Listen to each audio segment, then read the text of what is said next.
اعوذ باللہ من الشیطان الرجیم بسم اللہ الرحمن الرحیم۔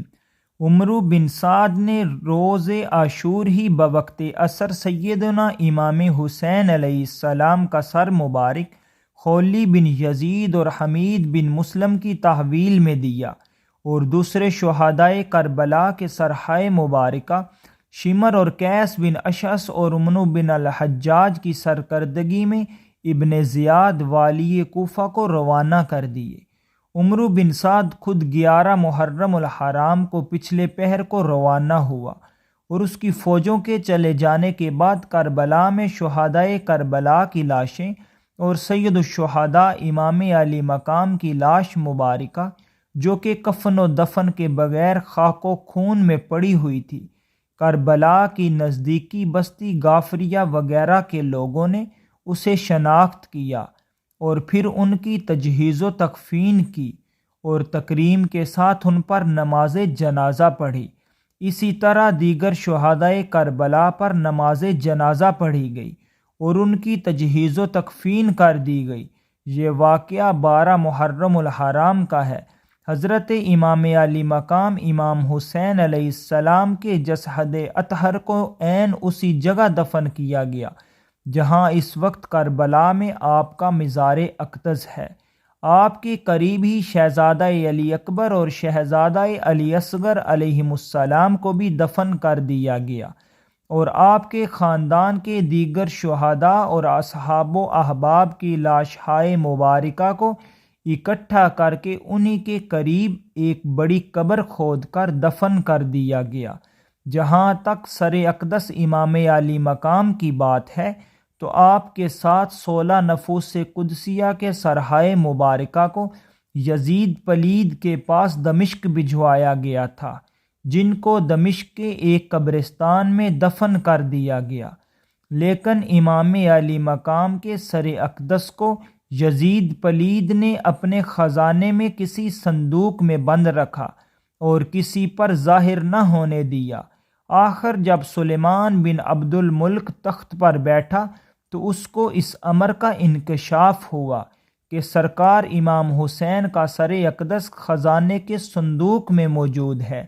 جب اس صندوق میں سر انور کو دیکھا گیا تو اس سے تازہ خون بہہ رہا تھا اور چہرہ انور چمک رہا تھا۔ کچھ عرصہ اس نے سر انور کو پاس رکھا اور پھر اسے دمشق اقلان بھیج دیا، جہاں بدر جلال نے جو ایک خلیفہ کا وزیر اعظم تھا۔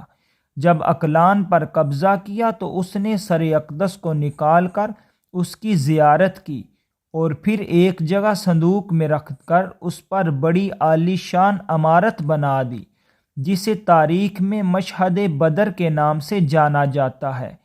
484 ہجری میں یہ عمارت مکمل ہو گئی تھی۔ جب 548 ہجری میں عیسائیوں کا اقلان پر تسلط ہوا تو عقیدت مند مسلمانوں نے سر مبارک والا صندوق اس عمارت سے نکالا اور اپنے ساتھ مصر لے گئے۔ ایک مشہور سیاح علامہ یروی نے بھی اس بات کی شہادت دی ہے کہ مصر میں سر مبارک کو قصر زمرد میں رکھا گیا تھا، پھر فرمان شاہی کے مطابق ایک خوشنما گنبد بنایا گیا اور سر اقدس کو اس میں بہترین قیمتی تابوت میں رکھا گیا۔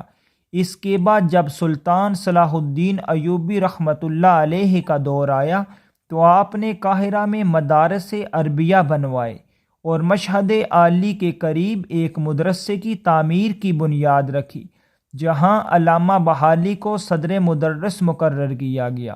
یہ واقعہ 568 ہجری کا ہے۔ 570 ہجری میں معین الدین شیخ الشیوخ نے مشہد کے پاس کئی حجرے تعمیر کیے، اور 620 ہجری میں ابن یحییٰ ابن ناصر عسکری ابو القاسم نے مشہد کو بہت زینت دی اور ایک نہایت ہی بلند مینارہ تعمیر کیا، لیکن 646 ہجری میں مشہد کے بیرونی حصے میں آگ لگ گئی، جس کی وجہ سے اس کی دوبارہ مرمت کی گئی۔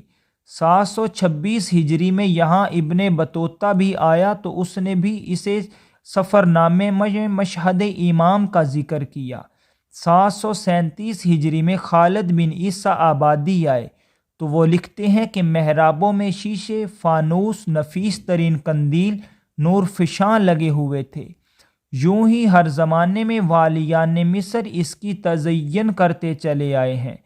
پھر 1115 ہجری میں امیر حسن ابان الجلگی نے اس کی توسیع اور چوب آب نوشی کا خوشنما تابوت بنایا، اس پر سنہری کام کرایا، پھر اس تابوت پر سبز حریہ چڑھایا گیا۔ 1204 ہجری میں اس کی اور توسیع کی گئی۔ پھر عباس پاشا نے آ کر مشہد کو مزید خوبصورت کیا اور اس کی توسیع کی۔ اسماعیل پاشا نے استنبول سے عمارتی سامان منگوا کر مشہد کو اور اعلیٰ قسم کی تزئین سے آراستہ کیا۔ یہ تعمیر و آرائش کا سلسلہ 1321 ہجری تک درجہ بدرجہ چلتا رہا۔ پھر شیخ سید محمود آئے تو وہ واحد شخص ہیں کہ جو شاید آخری شخص ہیں جنہوں نے اندرونی تابوت کھول کر سر اقدس امام علی مقام علیہ السلام کو دیکھا، اور لوگوں کی ایک کثیر تعداد نے بھی اس کی زیارت کی۔ یہ آج سے قریباً 125 سال قبل کا واقعہ ہے، یعنی اس وقت جب تابوت سر اقدس امام علی مقام آخری مرتبہ کھولا گیا تو آپ کی شہادت کو قریباً 1300 سال کا عرصہ بیت چکا تھا۔ آخری مرتبہ لوگوں نے سر اقدس امام علی مقام کی زیارت کی، اس وقت بھی سر اقدس سے تازہ خون بہہ رہا تھا اور چہرہ انور چمک رہا تھا۔ یہ مشہد حسین علیہ السلام قاہرہ میں جامعہ ازہر کی عمارت کے شمالی دروازے کے بالکل سامنے سڑک کے دوسرے کنارے پر واقع ہے، جو آج بھی مشہد حسین علیہ السلام کے نام سے مشہور اور جانا جاتا ہے۔ دن رات لوگوں کی ایک کثیر تعداد، قاری و حفاظ کرام کی ایک بڑی تعداد وہاں پر ہر وقت قرآن مقدس کی تلاوت کرتے اور فیوز و برکات سے مستفیض ہوتے رہتے ہیں۔ دوستو، معروف تاریخ دان حافظ ابن کثیر علیہ الرحمہ نے سر امام علی مقام کے متعلق 3 مختلف طرح کی روایات نقل کی ہیں۔ اول یہ کہ سر امام علی مقام کو نائب مدینہ عمرو بن سعید کو بھجوا دیا گیا تھا، جو کہ اس نے جنت البقیع میں سیدہ فاطمہ الزہرا سلام اللہ علیہا کے قریب دفن کر دیا تھا۔ اس سلسلے میں آپ نے دوسری روایت ابن ابی الدنیا کے حوالے سے بیان کی ہے کہ جس کے مطابق یزید نے آپ کا سر مبارک خزانے میں رکھوا دیا تھا، یہاں تک کہ جب یہ مرا تو سر اقدس کو خزانہ سے نکال کر دمشق کے شہر میں باب الفرادیس کے اندر دفن کر دیا گیا، مگر یہ دونوں روایات ضعیف ہیں۔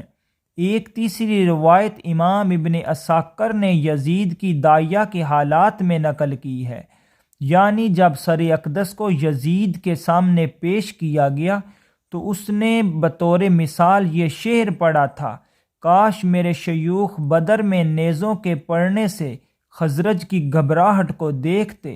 پھر اس نے سر اقدس کو دمشق میں 3 دن تک نصب کیے رکھا اور پھر وہاں سے اٹھوا کر اسلحہ خانہ میں رکھ دیا، یہاں تک کہ سلیمان بن عبد الملک کا زمانہ آ گیا تو اس نے سر اقدس کو وہاں سے نکلوا لیا اور اسے کفن دیا اور خوشبو لگائی اور اس پر نماز پڑھی اور اسے مسلمانوں کے قبرستان میں دفن کرا دیا۔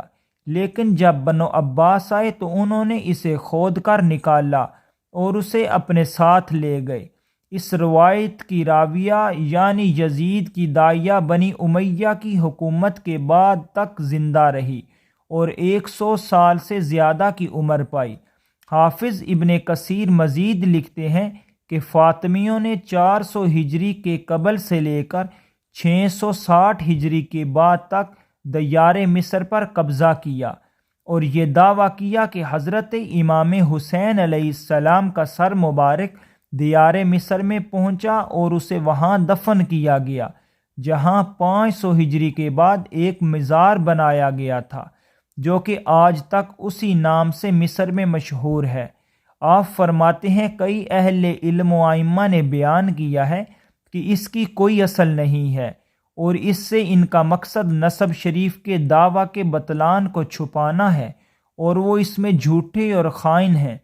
دوستو، ان تینوں روایات اور ان میں پائے جانے والے اختلاف کو مد نظر رکھتے ہوئے یہ یقین سے نہیں کہا جا سکتا کہ سر اقدس امام حسین علیہ السلام مشہد حسین قاہرہ مصر میں ہے، لیکن یہ بھی حقیقت ہے کہ مشہد حسین علیہ السلام کا انتظام و انصرام حکومت کے وقت کی نگرانی میں ہوتا ہے، اور وہاں ہر وقت زائرین و عقیدت مندگان کی ایک بڑی تعداد حاضری کے لیے موجود رہتی ہے۔ اصل حقیقت تو اللہ عز و جل ہی بہتر جانتا ہے۔ دعا ہے اللہ پاک حضرت امام علی مقام امام حسین علیہ السلام کے طفیل ہمیں کامل ایمان کی دولت عطا فرمائے۔ آپ سب بھی کومنٹ سیکشن میں ضرور آمین لکھیے گا۔ آمین۔